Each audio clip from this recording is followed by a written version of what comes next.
Tingnan nyo, kulay. Tingnan natin itong sausaw natin. Hello mga kaibigan. Bilang mga workers, mayroon naman tayong break time sa alas 10 ng umaga, mayroon tayong break time ng tanghalian, at mayroon naman tayong break time sa alas 3 ng hapon. Siyempre, di mo wala yung merienda. Siyempre, mayroon namang tinapay. At mayroon din ko, di ba? Siyempre, di may iwasan, mayroon din pang dessert.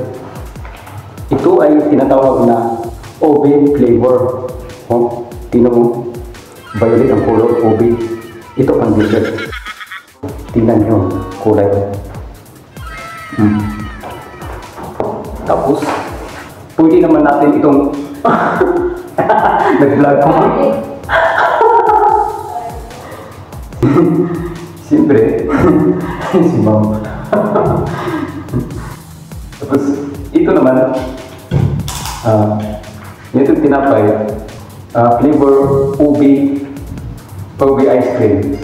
Pwede naman itong gawin natin minay sa ating tinapay. Ito, diyakin natin. No? Okay na. Tapos, itong ice cream na pang-dessert na ice cream ube. Lagyan natin ito, ha?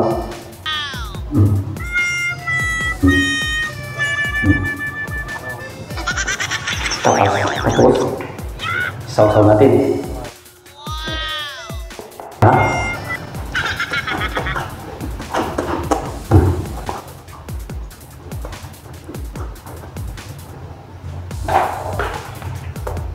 Itong ube ice cream, cream ball. Magandang kulay, di ba? Pwede nito gawin itong pintura. Ube ice cream, di ba? Ito, tingnan yung kabinatura para doon. Mas maganda pa sa mukha.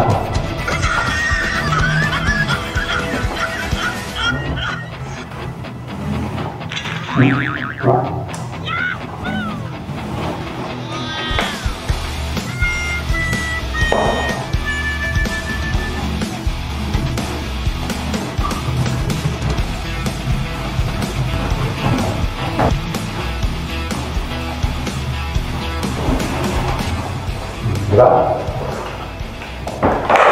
Maganda na yung kabit namin.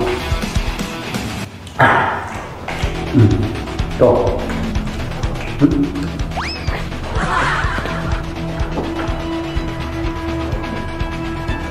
Ito ang po.